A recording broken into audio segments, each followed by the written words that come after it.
Hello everybody, what's going on? Katkid here, and welcome back to another episode of my Minecraft survival series. Thank you guys for being patient. I had a wonderful Thanksgiving break. I hope you all did too. Hope you ate a lot of food. If you do celebrate Thanksgiving, that is. If not, well, I hope the past week has been lovely for you all. In this episode, I plan on making more farms, but not just any farms, automated farms. Unfortunately, I was too busy to actually workshop my own design, so I'm gonna go with some tried and true ones that I know of. And I'll link in the description the two videos that I'm following along to. But the first things first is that we need materials, a lot of them, specifically observers. So if I remember correctly, it involves quartz, it involves redstone, and I think cobblestone. I think. Not an expert on redstone. But there we go. We got some observers going on here. So we can make 32. I want to try for a stack. Because if we can get 32 of each machine going, that would be great. More cobble. All right, we need more cobble. There we go. We got a stack of our observers. Next, we're gonna need pistons, which is even more cobblestone, and iron, and then more redstone, I believe. Let me put some stuff away. Like the single dirt block in my inventory and the random scraps of wood that I have. Do we need... Oh, we need wood as well. Wait, it's wood... I don't think I have enough wood to make a bunch of pistons now that I'm thinking about it. Which is kind of sad. We're gonna definitely need to get more wood because this is definitely not enough pistons. So let's do that really quickly. I'm just gonna throw stuff in this chest for now because I don't know what to do with them. Yeah, I've done a bunch of trading too, so we have a bunch more emeralds. This is why I'm actually setting up these farms, is so we can get like a good source of emeralds going. Mostly because if I die and I lose all my stuff, I'm going to need emeralds to get more stuff from the blacksmith and more mending books. And trust me, the likelihood of me dying is really, really high. I'm gonna quickly repair my axe. In fact, I have one left mending book, but I don't have a good way of getting. I don't want to go to the EXP farm. The whole villager thing is not completely done yet.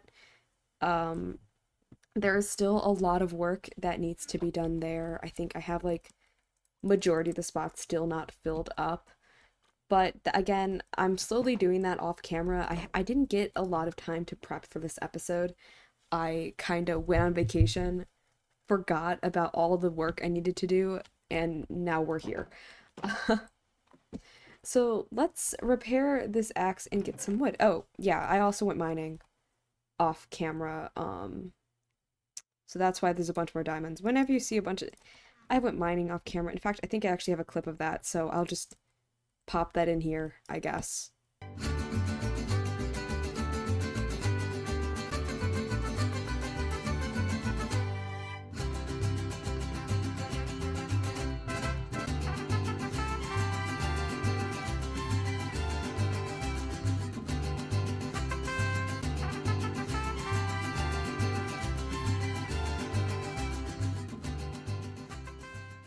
Cool. So hopefully that was a fun time. It was just me mining. I don't know what else you guys want.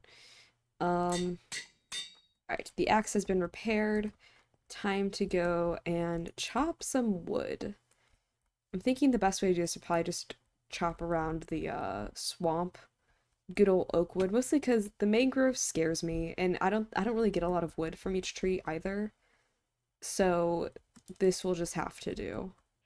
Alright, time to just get to chopping.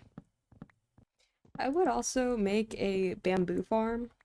I'm not just realizing that I could technically make a bamboo farm, but like there's no point really in making an automated bamboo farm because you get so much from just letting it grow and chopping it. Whereas with sugarcane and stuff, it takes a while to grow, it takes a while to harvest and all that. So just having an automated one would just be really nice, and I'd get a lot more sugarcane than I'm currently getting. I'm gonna try and get 2 stacks of logs, which should give us 8 stacks of planks. Because I don't really need any more logs. I'm not gonna be really building many structures for the rest of the series, I don't think. I don't really need a mega base. I don't really need any, like, storage rooms. I have plenty of storage in my base. I don't see myself building that much right now. Um which is sad. I love building, don't get me wrong, but there's not really a need for it. But here's a good thing about chopping up a bunch of trees is that we get apples, we get sticks, and we get wood. But we also found pumpkins, which is what we need for, the pumpkin farm. Alright, time to head back to the base. Which, I'm not gonna lie, I haven't really looked at it from this angle. It looks kind of scary, which is kind of fun. So I think I'm probably going to build the farms near where the villagers are, because there's a bunch of space there. The other area by my build that I would put it is where all the, like, my wheat farm and my cow farm is. But that space is kind of already used up mostly, and I don't really want to move it down this way. I'd rather have it all right next to where the villagers are, so it'd be easy to trade with them. Because this space is pretty filled. Hello, did you get out, or are you just a random cow? Speaking of cows, I should probably breed them. Give me 1 sec to go ahead and harvest me crops. Now, you might be wondering, hey, you're making, a melanin and sugarcane farm. Why aren't you making, an automated wheat farm? Those are easy. Those are simple. You'll get a bunch of wheat from it. It's because I like farming wheat by hand. I'm not kidding. All other crops, I don't care. That's really loud outside my window. I was talking here. Okay. Um, no, I really like farming wheat by hand. I can't explain why. There's just something so satisfying about seeing these large wheat fields and destroying them. No, not destroying them. But, well, in this case, yes, destroying them, apparently. I didn't bring a hoe with me. Um, but no, I just like seeing wheat fields, like, on the side of mountains, on, like, it's just a very pleasant vibe for me. And so I like, I like making them and I like harvesting them by hand. Because with, like, machines are clunky. They look clunky. They feel clunky. I'm just gonna get... There we go. So yeah, that's why I harvest all my wheat by hand, and I'll probably never make a farm for it, other than, like, the manual one. But what I will do is breed up the cows. I think probably next time I'll, well, kill them. But I'm not hurting for food right now, so... Or leather, for that matter. It's so loud in here. I'm so glad you guys don't hear this. Is that all of them? Did I get them all? I'm being pushed by the sheer amount of cows in here. Alright, let me out. Okay, well, now that we got that done, we'll take these down, sell them to the villagers, and then we will finally get working on the farms, which was the whole point of the episode. I'm gonna quickly do some villager trading, like, really quick, and then make the rest of the pistons that I need, or at least think I need, and then we can get started on those farms. You are the one with the really good wheat trade that you all used up. And you were the other wheat trader. Okay. Did none of you buy carrots? No, you do melons, you do pumpkins. Great. Well, I will give the rest of these to the villagers, I guess. And go to sleep because it's becoming night. And that's never a good sign. One of these days, I should just make this a fence gate. Like, I know I have to break this one. There's probably a better system. But Okay, well, I'll just...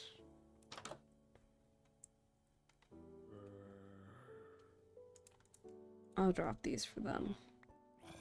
Oh, wow. That got them awake. And now they're all back to bed. Great.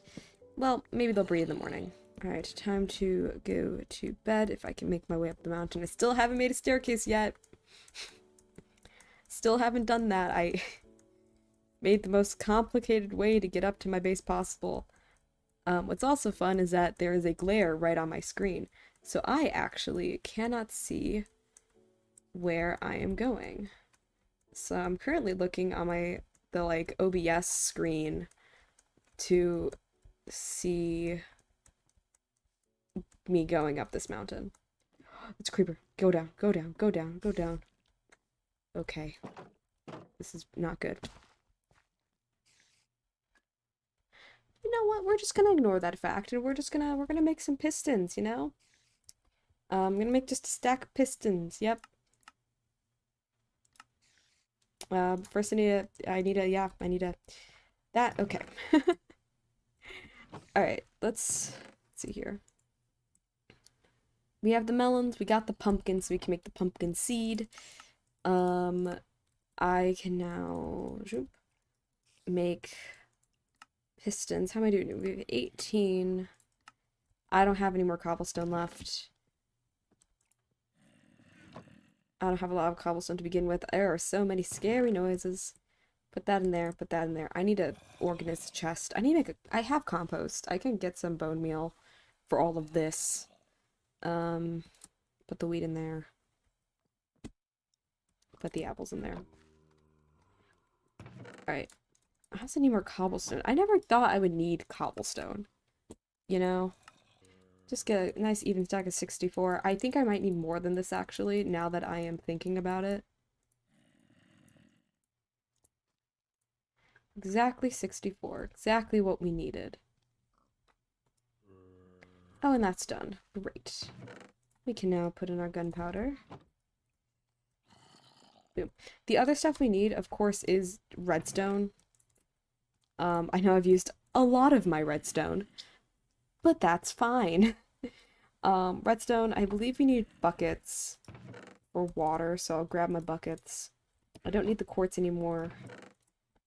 So the plan is to use 32 observers on the sugarcane farm and 32 observers on the pumpkin and melon farm.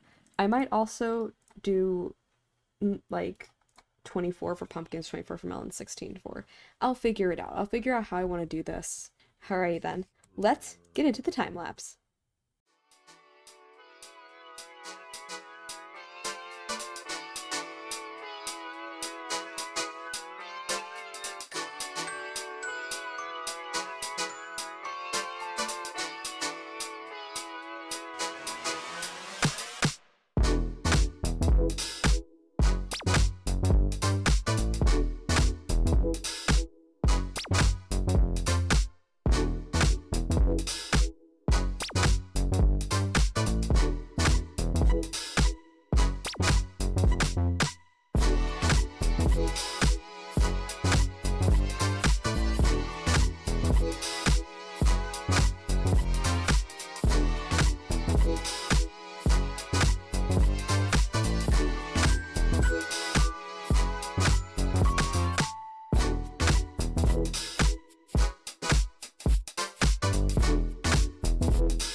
Alrighty, so I have just completed the pumpkin and melon farm, hopefully.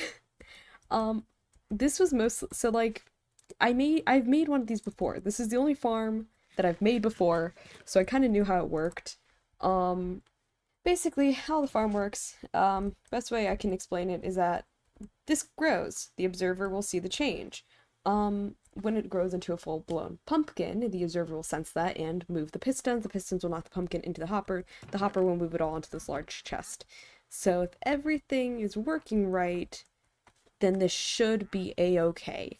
If not, I'm gonna have to go through and try and see what I did wrong, which is always fun. This guy, not these two, this guy came to visit with nothing useful. Maybe the green dye, but it's not.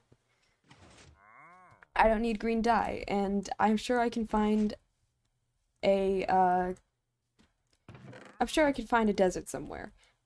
This piston thing's gonna get very annoying, but it's what we have to do. It's just every time these grow, the pistons go, so. Yeah, this machine's gonna be loud. I'll bother hiding it eventually, maybe. Um, who knows? But the next thing that we need to do is the sugarcane farm. But I'm going to probably use this area to make the other farm. I have only so many observers left, and barely. This will be enough to make a decent sized farm. So I will see you guys in a bit.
Alright, we are back. I hope you enjoyed that time lapse. It might be ugly, but this is the sugarcane farm. For this farm, I followed a video by Moratings. I have no idea how to pronounce the name. If you want to check it out, it's actually a really good video, really easy to follow. I'll put a link in the description, as well as the pumpkin farm. That one was I semi-followed a tutorial, but the video that I looked at was raw site here on YouTube, so I'll also put a link to that in the description as well if you want to check them out. Both of them were really good tutorials and helped me make these two beasts. So yeah, hopefully now, there'll be sugarcane. This is stuff I just put in because I wanted to clear my inventory. But it is growing, so theoretically, if we AFK here for a bit, then... Oh, it's already working. We should get melons and pumpkins. But yes, this farm's working, as you can see here. I'm just going to put those in there just to keep my inventory nice and clean, which will allow us to get a ton more emeralds from these guys. Our lovely villagers. So lovely. I will say, this guy's trade is still locked out for some reason, even though it's been longer than it should, and yet this guy continues to want to trade, which is kind of nice. I did, as you saw in the time lapse, I did cut down the bamboo because it was starting to get really tall, and already it's getting tall again. Well, hopefully now that we have all these farms up and running, we're going to have a much easier time getting materials than before, which should just be great. I also need to figure out if you can build... I don't think you can. I'm just putting that out there. But I need to figure out if I actually want to make a gunpowder farm for netherite mining or not. But speaking of netherite, if we come over back to the Sharpedo base. Um, I have the 4 pieces of netherite. I have the 4 pieces of netherite that we got last episode. It's been a while, so give me a second. But I believe last episode we got a few pieces of ancient debris, which I have since smelted down into the netherite scrap, meaning we combine that in a bit of gold, and we'll have our first netherite ingot. Now, we need to decide once we make it what I should put it on. And I'm thinking the chest plate, because this is a pretty good chest plate. I might try and get Thorns 3 on it, but it's still a really good chest plate. So we have the gold, we have the netherite. Let's make the ingot, which I believe is just like this. It is the netherite ingot. So now, what am I looking for? I need the smithing table. This post seems to be where we're having most of our things, so I'll put it there. So yeah, let's put this baby on our good old chest plate. Our first piece of netherite. The good old netherite chest plate. Man, doesn't that look good? Anyways, guys, that's going to do it for this episode with the sun setting behind us. If you enjoyed, make sure to leave a like, comment down below any suggestions or comments. I always love to hear from you guys. And if you want to see more of my content, make sure to subscribe. Anyways, I will see you all later. Bye!